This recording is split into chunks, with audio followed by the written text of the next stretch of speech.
Le classico ne peut pas te sauver. Tu vas suivre tous les classicos du monde. Mais à la fin, quand tu meurs, tu vas en enfer. Mais ce que Jésus-Christ a fait à la croix peut te délivrer pour l'éternité, mon frère. Jésus, ce qu'il a fait à la croix, c'est plus important que le classico. C'est plus important que les retrouvailles dans les bars. C'est plus important que les fêtes des samedis. Ce que Jésus-Christ a fait à la croix, il a payé le prix pour toi. Laisse-moi te dire, mon frère, tu étais vendu au péché. La seule espérance que tu avais, c'était l'enfer. Christ allait à la croix, au poteau de la croix. Il allait prendre ton péché, ton mauvais caractère. Il allait prendre les malédictions ancestrales, familiales. Et il les a crucifiées à la croix. Voilà pourquoi la Bible dit il a dépouillé les autorités et les dominations. Il a dépouillé les autorités et les dominations. Dans la Bible, les autorités et les dominations font référence aux catégories des démons supérieurs. Les autorités qui gouvernent les villes, qui gouvernent les villages, qui gouvernent les contrées, qui gouvernent les familles, les autorités et les dominations. Je ne sais pas dans quoi tu te trouves, mais il y a une personne qui s'appelle Yeshua HaMashiach. À la croix, il a pris tes faiblesses, il a pris tes mauvais caractères, tes mauvaises habitudes, il a pris tes malédictions ancestrales. Je ne sais pas par quoi tu souffres, par quoi tu passes, qu'est-ce que tu vis actuellement. Mais il y a une personne, il y a 2000 ans de cela, il a porté ton fardeau, il a cloué à la croix.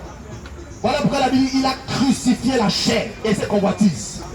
Mon frère, là où tu es là, tu as plein de convoitises en toi. Ce qu'on appelle péché, c'est un ensemble de convoitises. Laissez-moi rentrer dans l'enseignement. Ce qu'on appelle péché, c'est un ensemble de convoitises.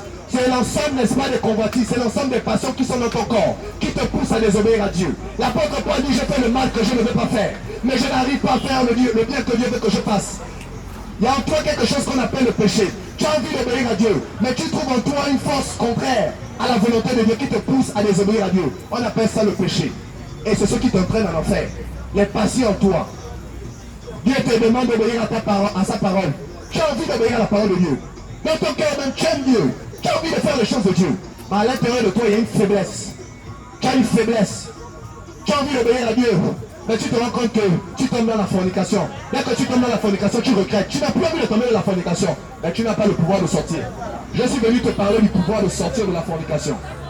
Je suis venu te parler du pouvoir de sortir du mensonge. Le mensonge est du diable. Lorsque tu es dans le mensonge, tu es du diable. Tu pratiques le péché. Et Dieu veut changer ton statut. Il veut changer ton statut d'enfant de Dieu, d'enfant du diable à enfant de Dieu. Et ce que Jésus-Christ a fait à la croix, c'est quoi, mon frère? Pendant qu'il était à la croix, la Bible dit qu'il faisait midi. Mais en midi, les ténèbres, à 12 heures, les ténèbres ont envahi, n'est-ce pas, la surface de la terre, dans tout le monde entier, au Gabon, en Chine, au Japon, en Allemagne, au Cameroun, en Guinée équatoriale, au Sénégal. Il faisait noir. Ce n'était pas l'éclipse. C'était parce que Jésus avait convoqué la puissance des ténèbres. Il avait convoqué tous les démons de l'enfer. Il avait convoqué Satan et son armée, ainsi que les démons de la mort, l'enfer. Tous avaient été convoqués à la croix. Voilà pourquoi le paroxysme de la puissance du péché a fait en sorte que l'humanité soit plongée dans les ténèbres ce jour-là. Parce que le Fils de Dieu avait convoqué l'ensemble des démons, toutes les catégories des démons. Les généraux, les lieutenants, les capitaines, les caporales, il les avait convoqués à la croix. Pourquoi? Pour te délivrer. Parce que dans ta vie, tu es enchaîné par les malédictions ancestrales, familiales. Parce que dans ta vie, tu es enchaîné par le péché. Et Christ, au poteau de la croix, il a convoqué toutes les entités démoniaques. Il les a menées. Voilà pourquoi la Bible dit qu'il a dépouillé les autorités. Dépouillé veut dire en grec désarmé, dénudé. Il les a déshabillés. Je te dis que Satan était déshabillé à la croix. Il a appelé Satan comme ça. Il a déshabillé. Il a enlevé son âme à Satan. L'aiguillon qui permettait à Satan de dominer sur ta vie. Il a cassé ça. Il a appelé tous les démons de la fornication. Il les a convoqués. Il a appelé les sirènes des eaux qui te séduisent tout le temps, qui t'amènent à séduire les hommes, qui t'amènent à séduire les femmes. Il les a amenés à la croix. Il les a dépouillés, désarmés, dénudés. Ils ont été désemparés. Ils ont été vaincus. Voilà pourquoi celui qui croit en Jésus reçoit la victoire du péché. Amen. C'est pour ça que la Bible dit que nous sommes plus que vainqueurs en Jésus. Ce que le multi n'a pas pu faire pour toi, en frappant le bois en main tous les jours. Ce que le multi n'a pas pu faire pour toi, Jésus le fait. Ce que la philosophie n'a pas pu faire pour toi, Jésus le fait. Ce que la franc-maçonnerie n'a pas pu faire pour toi, Jésus l'a fait. Il a dépouillé, n'est-ce pas, le péché à la croix. Tes faiblesses, ton mauvais caractère. Jésus a réglé ça. Voilà pourquoi la Bible dit que par ces meurtrissures, nous sommes guéris. Par les meurtrissures de Christ à la croix, par le fait qu'il a porté ton péché, le péché de l'humanité, tu peux avoir la victoire, tu peux être délivré de la vie que tu mènes. C'est pour ça que la Bible nous parle de la bonne nouvelle. La bonne nouvelle, c'est quoi? C'est-à-dire que Jésus veut changer ta vie. Jésus veut que tu sors du péché. Jésus veut que tu arrêtes, n'est-ce pas, la vie que tu mènes. Parce que Dieu a des projets de paix et de bonheur pour toi. La vie que tu mènes n'est pas ta vie, mon frère. Tu es en train de vivre la vie que le diable veut que tu mènes, mon frère. Il y a une vie que Dieu veut que tu mènes. Voilà pourquoi la Bible dit que nous avons été créés en Jésus-Christ pour des bonnes œuvres que Dieu a préparées d'avance. Il y a des œuvres que Dieu a prévues pour toi. Mais sauf que comme tu es dans la désobéissance, comme tu es dans le péché, tu ne rentres pas dans ces œuvres. Peut-être Dieu veut faire de toi quelqu'un de grand, mais tu passes à côté de la vie de Dieu. À cause du péché, la désobéissance, l'orgueil, le mal-tu-vu, l'arrogance, le péché, la désobéissance. Christ, au poteau de la croix, t'a donné la victoire. Et la Bible dit qu'il est venu vaincre l'enfer. Christ est paru pour détruire les œuvres du diable. Tu es dans quelle œuvre du diable? Jésus a détruit ça. Quel est l'esprit qui te lie? Quel est le mari de lui qui peut tenir devant l'œuvre de la croix? Quel est le démon qui peut tenir devant Jésus? Il les a tous dépouillés. Voilà pourquoi lorsqu'il marchait sur la terre, les démons criaient, tu es venu pour nous tuer, tu es venu pour nous perdre. Va-t'en, le jour du jugement n'est pas encore venu. Les démons le connaissent très bien. Ils savent qui il est. Il est celui qui terrorise ceux qui terrorisent les gens. Qui te terrorise? Il y a une personne qui peut terroriser la personne qui te terrorise. Il terrorise les terroristes. Al-Qaïda ne peut pas avec Jésus. Mon frère, Al-Qaïda ne peut pas avec Jésus. Il dépouille. Voilà pourquoi de plus en plus, les gens de Al-Qaïda, ils se donnent à Jésus. Ils abandonnent l'islam. Ils se tournent vers Jésus. Parce qu'il est le sauveur des sauveurs. Il n'y a pas plus kamikaze que Jésus. Lorsqu'il est descendu sur la terre, il a vaincu l'enfer. Voilà pourquoi mon frère disait tout à l'heure, il est descendu en enfer. Et il a arraché les clés de la mort et du séjour de mort. Il s'appelle la résurrection et la vie.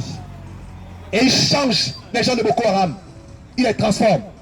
Mon frère, si tu as des pensées de meurtre, si tu as même peut-être prévu exploser aujourd'hui, Jésus peut te délivrer. L'islam ne sauve pas, c'est Jésus qui sauve.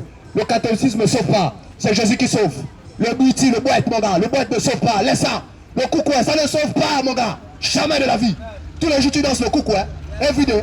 Il y a quoi? Ta vie a change? Jamais. Jésus peut changer ta vie, mon gars. Je te dis qu'il transforme les vies. Il est l'excellence des excellents. Il est le tout-puissant. Il est le parfait des parfaits. Il est particulièrement, spécialement particulier. Jésus de Nazareth. Il faut le goûter, mon frère. Tu as goûté peut-être beaucoup de sauce. Mais mon frère, il faut goûter Jésus.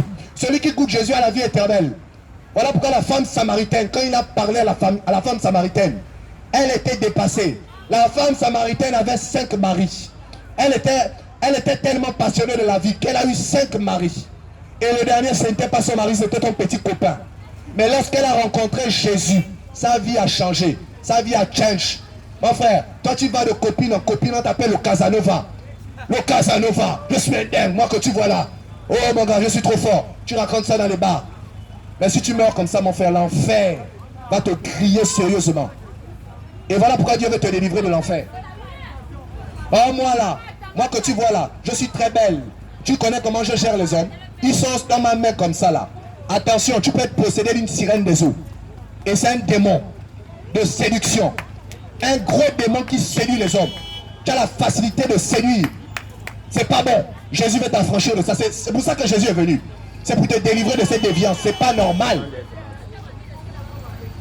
Jésus change la vie. Il transforme. Quand tu reçois Jésus, tu reçois la vie. Je ne te parle pas, n'est-ce pas, de la vie, n'est-ce pas, des fausses vies. Je te parle de la vie. La vie de Dieu. Son nom, c'est la vie éternelle. Quand tu reçois Jésus, tu reçois la vie. Mon frère, ta vie, c'est quoi? Attends, tu penses que Dieu t'a mené sur la terre, c'est pour finir dans les bars? On te ramasse dans les caniveaux every day, every night? C'est ça? Jamais, mon frère, c'est pas ta vie. Change de vie. Tu es là, viens vers nous. Change de vie. Jésus t'interpelle à la repentance. C'est quoi ta vie? Tu penses que ta vie, c'est d'aller dans un homme? Tu penses que c'est ça la vie que Dieu a prévue pour toi? Tu es une princesse d'Abraham, mais tu es aveuglé par l'enfer. Tu es aveuglé par le diable. Voilà pourquoi Jésus est la lumière qui veut t'éclairer. Il n'y a pas meilleure lumière que Jésus. Les lampadaires n'éclairent pas bien. Mais la lumière dont je te parle, il est 1000 fois plus brillant que le soleil. Lorsque l'apôtre Paul l'a croisé, il a quitté le meurtre à prédicateur de l'évangile. Il a quitté le meurtrier à prédicateur de l'évangile. Mon frère, on n'est pas des chrétiens. On l'est devenu. Mon frère, peut-être tu dis que papa et maman sont chrétiennes. Que papa et maman sont chrétiens. Et moi aussi, je suis enfant de Dieu. C'est faux. La Bible dit qu'ils sont devenus enfants de Dieu à cause de la parole de Dieu. La parole que tu écoutes là, elle a la vie en elle. Et elle peut faire de toi un enfant de Dieu.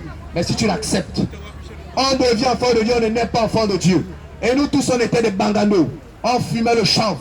Jésus nous a changés. Il peut te changer, il peut changer ta vie. La vie que tu mènes n'est pas bonne. Tu vas dire, oh, mais tu sais, ma vie peut changer sans Jésus. Ce n'est pas le changement, c'est l'amélioration. Jésus change de vie.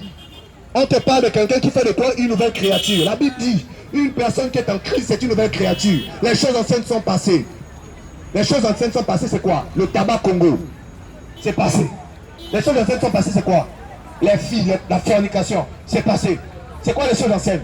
C'est le mensonge. C'est passé. C'est quoi les choses anciennes? C'est l'orgueil, le mativu, l'arrogance. C'est passé. C'est quoi les choses anciennes? C'est le péché sexuel. C'est le mensonge, la pornographie, la masturbation. C'est passé. Et maintenant, Dieu fait des choses nouvelles. Une personne qui est en Christ est une nouvelle créature. Les choses anciennes sont passées et toutes choses sont devenues nouvelles. Dieu fait de nouvelles choses avec toi. Il change ton intérieur. Il te transforme de l'intérieur pour que l'extérieur soit impacté. De quoi es-tu esclave, mon frère? Nous sommes en 2022. Tu es esclave de quoi? Il y a Jésus qui veut te délivrer. Et voilà pourquoi le Seigneur Jésus te tend la main. Toi qui passes, on est en train de dire que Jésus sauve. Et Jésus veut te délivrer. La grande qui passe là, Jésus sauve et il veut te délivrer. Le grand qui passe, Jésus veut te délivrer. C'est pour ça que l'évangile t'a annoncé. Parce que la sagesse de Dieu parle dans les carrefours. Le livre des Proverbes nous parle de la sagesse de Dieu. Tu connais la sagesse de Dieu? Elle crie dans le carrefour. Et la sagesse de Dieu crie quoi? Elle crie, détournez-vous de votre chemin. Détournez-vous de ce mauvais chemin. Et suivez le chemin de la vérité. Et aujourd'hui, la sagesse de Dieu est en train de parler. Elle est en train de demander aux hommes de se détourner du mauvais chemin. Elle est en train de dire aux hommes, détournez-vous de vos voies. Détournez du péché. Parce que Dieu veut vous sauver. Tournez-vous vers le véritable. Le fidèle, le véritable. Jésus de Nazareth. La star des stars. C'est pour ça qu'on interpelle les hommes massivement à la repentance. Un chien vivant vaut mieux qu'un lion qui est mort. Mon frère, tu es vivant. C'est une grâce. Un chien vivant. Lorsque tu compares le chien avec le lion, il n'y a pas match. Le lion est majestueux. Mais le lion qui est mort et le chien qui est vivant, le chien a plus d'importance. Parce que le chien est vivant. Le lion est mort, c'est fini. C'est quand le lion est vivant qu'il est majestueux, qu'il est plus important qu'un chien. Un chien vivant veut mettre un lion qui est mort. Ça veut dire quoi?